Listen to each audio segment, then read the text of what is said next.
क्या संभालोगे तुम मेरे दिल को जब ये आंचल संभलता नहीं। देखिए, दिल जो इंसान का ज़माने में एक बार टूट जाता है, वो जुड़ता नहीं। जुड़ता उस वक़्त है जब बंदे का ज़माने में कुछ भी बाकी ना बचे। बाकी बचता है तो सिर्फ़ अल्लाह की याद और मेरे नबी की याद। फिर वो बंदा मजबूत भी हो जाता है। उस बंदे का दिल भी बोलता है और दिमाग भी चलना शुरू हो जाता है। देखिए, मेरा दिल दिमाग भी रोशन जबीन उस वक़्त होता है जब परवाला मालिक अक़दर चाहता है, जिसे चाहे वो ज़माने में इज़्ज़त दे, जिसे चाहे ज़िल्लत दे। ये सब मामला ऊपर वाले के हाथ में। हमें अपने रब का जितना भी शुक्र अदा करूँ, जितना भी शुक्र अदा करूँ, मेरे लिए उतना ही कम है कि अल्लाह रब्बुल इज़्ज़त ने मुझे ये हीरे जवाहरात वाले अल्फाज अता किए, जो लिख कर पढ़ कर आप लोगों को अपने मुँह से मैं वहदहू ला शरीक का पैगाम रसानी यूट्यूब चैनल के ज़रिए देती हूँ। औज़ु बिल्लाहि मिनश शैतानिर रजीम, बिस्मिल्लाहिर रहमानिर रहीम।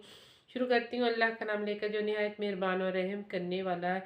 इंसान ज़माने में गुमसुम हो जाता है तो उसे अपने अपने अपने आप की भी होश नहीं रहती। जब होश आती है तो उस बंदे का ज़माने में सब कुछ बिखर जाता है, संभालने का टाइम भी नहीं लगता। जब होश आती है सब कुछ तबाह बर्बाद हो जाता है, यहाँ तक कि उस बंदे की ज़िंदगी भी दांव पर लग जाती है। जब जब ज़िंदगी और मौत की कश्मकश में वो बंदा होता है तो उसे अपने माही सल्ले अल्लाह की याद आती है। माही, मेरा तेरे अलावा इस ज़माने में कुछ भी बाकी नहीं रहा। ज़माने में सब कुछ चला गया, यहाँ तक कि मेरी इज्जत भी नहीं रही। मालिक, मुझे अपनी कमली की छाँव में छुपा लेना। जब कमली वाले की ज़ियारत उस बंदे को होती है तो वो झुक झुक कर अदब के साथ अपने नबी करीम सल्लल्लाहु अलैहि वसल्लम की बारगाह में खड़ा होकर इल्तिजा करता है। मालिक, तू ही है जो मुझे रिहाई भी दिलवा सकते हैं और मेरे गुनाहों की माफ़ी भी करवा सकते हैं।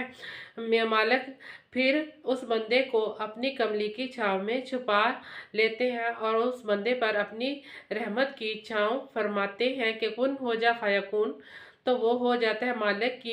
मालिक की निस्बत से वो बंदा ज़माने में पहचाना जाता है कि ये बंदा अल्लाह का है और अल्लाह के रास्ते में अपना माल खर्च कर रहा है। यहाँ तक कि मेरी ज़िंदगी की सांसें जहाँ तक मेरी ज़िंदगी की सांसें चलेगी, वहाँ तक मैं हक सच का पैगाम रसानी यूट्यूब चैनल के ज़रिए देती रहूँगी। अल्लाह रब्बुल इज़्ज़त अपनी बारगाह में मेरी हाज़िरी कबूल व मंजूर अता फरमाए और हम लोगों को अमल करने की और हदायत के रास्ते पर चलने की तौफीक दे। आमीन या रब्बिल आलमीन या आलमीन।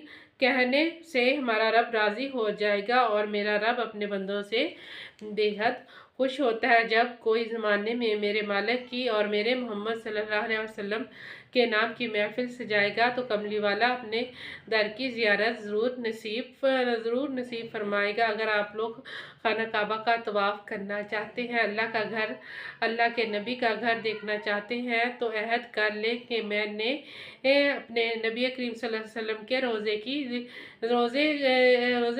रोज़े का दीदार करना है और अल्लाह अकबर की सदा को अपनी ज़ुबान से बुलंद करना है। लब्बैक या रसूलल्लाह, लब्बैक या हबीबल्लाह मेरी ज़ुबान से यूं ही गूंजता रहेगा जब तक मेरी ज़िंदगी की सांसें चलेंगी। उस वक़्त तक मैं अपने मालिक अक़दस का पैगाम रसानी यूट्यूब चैनल के ज़रिए यूं ही देती रहूं। अगर आप लोग इस बात की तहकीक करना चाहते हैं या इस बात को समझना चाहते हैं तो मेरे घर ज़रूर तशरीफ़ लाएँ। फिर आप लोगों को मैं मालिक अक़दस का पैगाम रसानी भी सुनाऊँगी और आप लोगों को मालिक अक़दस की प्यारी प्यारी और मीठी मीठी बातें भी सुनाऊँगी कि अल्लाह रब्बुल इज़्ज़त ने मुझे ये लिखने की शहादत नसीब फरमाई। लिखना पढ़ना भी इंसान को उस वक्त आता है जब ऊपर वाला मालिक अक़दस चाहता है, जिसे चाहे वो ज़माने में इज़्ज़त दे, जिसे चाहे ज़िल्लत दे। ये सब मामलात ऊपर वाले के हाथ में। इंशाअल्लाह पंजतन पाक के सदके, गौस पाक के सदके, मौला अली के सदके, बीबी फातिमा तो ज़हरा के सदके मेरी